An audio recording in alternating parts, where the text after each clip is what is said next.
Saya sebagai petani, saya mengusahakan tanaman tembakau. Karena kurang air, tembakau kurang subur, sehingga kurang mendapatkan hasil karena semua yang separuh mati, separuh yang hidup.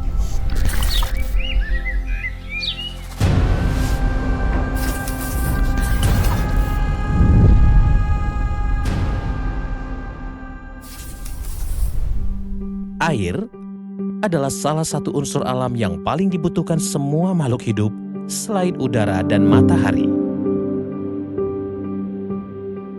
Bumi memang terdiri dari 70% perairan.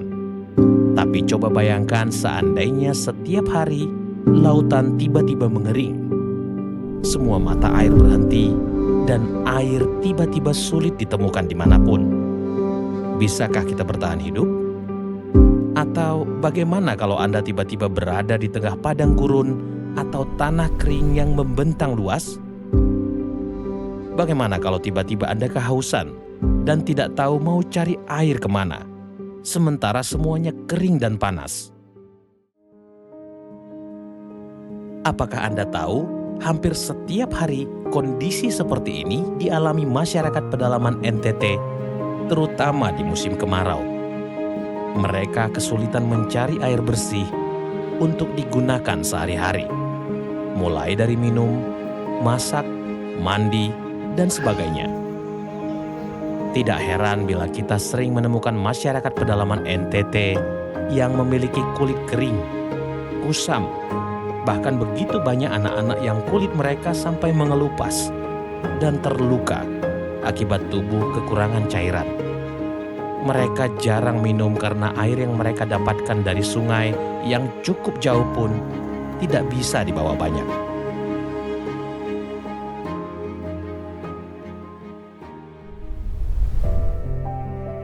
Ini juga yang terjadi di pelosok Sumba Timur. Karena Sumba Timur terkenal dengan tanah yang kering dan susahnya ditemukan sumber air. Gersang, kering, itulah yang dirasakan kalau kita berdiri di tengah-tengah padang savana yang kering ini. Tanah Sumba ini terbentuk dari dasar laut yang naik ke permukaan, sehingga kemanapun kita melangkah, kita menemukan lempengan-lempengan batu tertutup tanah dan batuan tajam yang terbentuk dari fosil terumbu karang. Hampir setiap jengkal daratan Sumba Timur ini adalah batuan. Tidak ada satupun yang bisa tumbuh di bebatuan. Bahkan ilalang sekalipun berjuang untuk bertahan hidup dan akan mati mengering juga.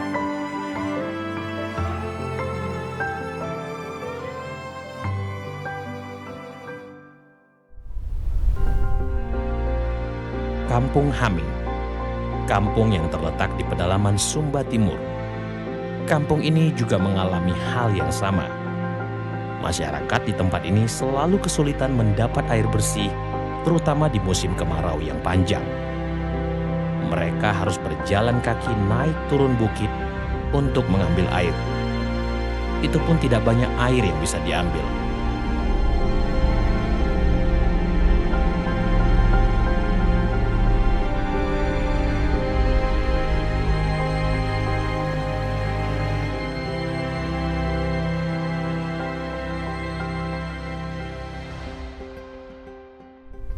Oke, saat ini di Sumba kami dalam musim kemarau yang panjang sehingga berdampak pada kekeringan di mana-mana.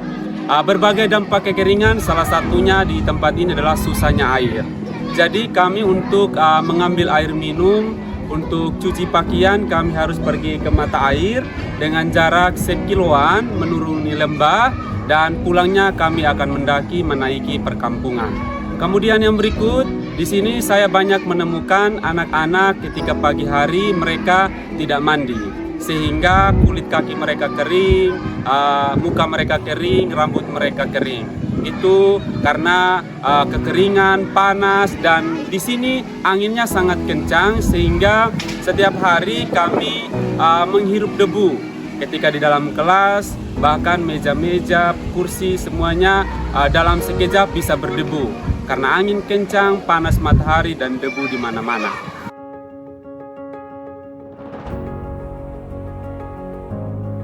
Tidak terkecuali guru-guru Tangan Pengharapan pun mengalami hal yang sama.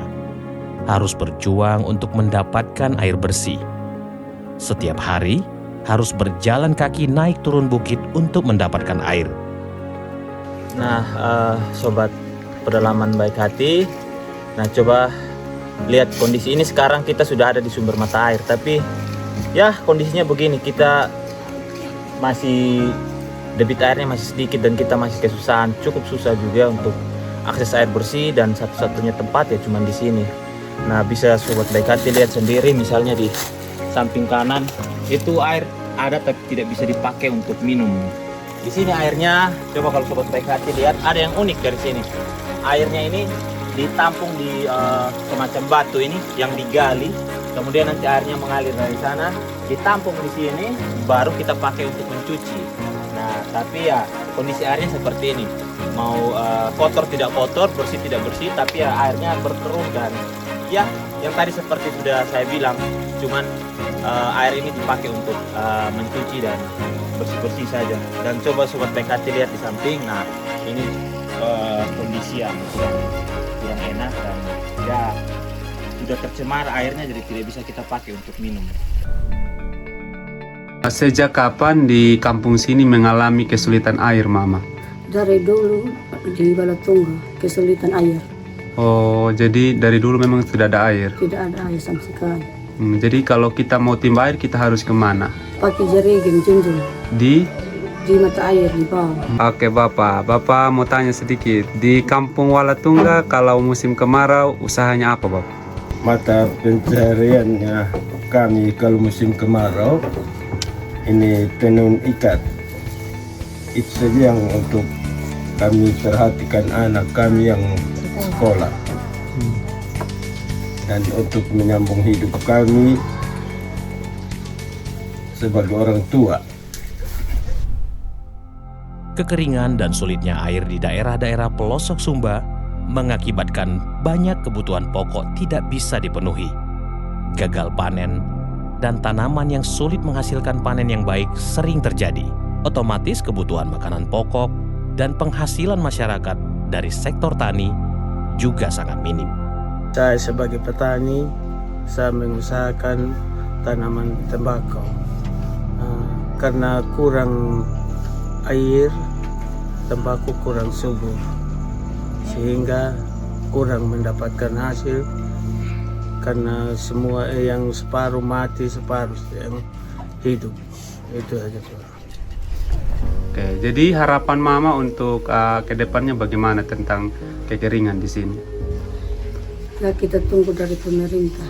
Oh, dari pemerintah. Iya. Bantuan yang seperti apa, Mama? Hanya ini Dinamo ya, Dinamo. berbantuan panel surya. Iya. Pengharapan kami sebagai masyarakat di Walatungga, karena dampak kekeringan, kita harap supaya pemerintah membantu kami dalam mata air dari bawah, supaya sehingga naik ke kampung Walatungga, supaya tidak dampak kekeringan.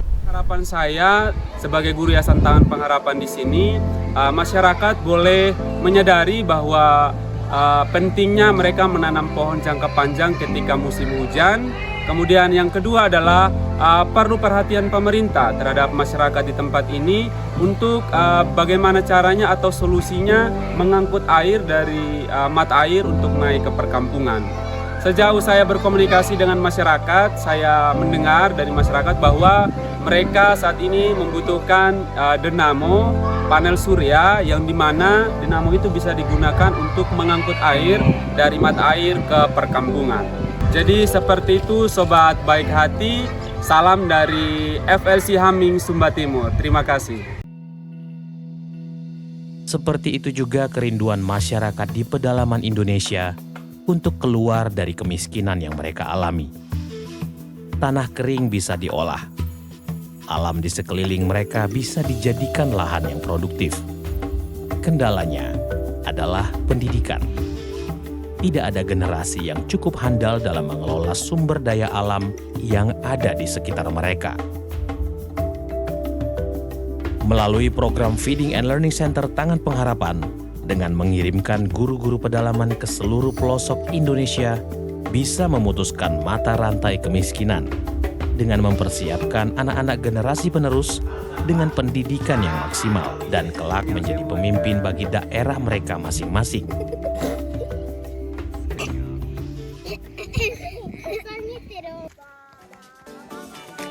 Ibarat air yang memiliki sifat menyesuaikan bentuk wadahnya.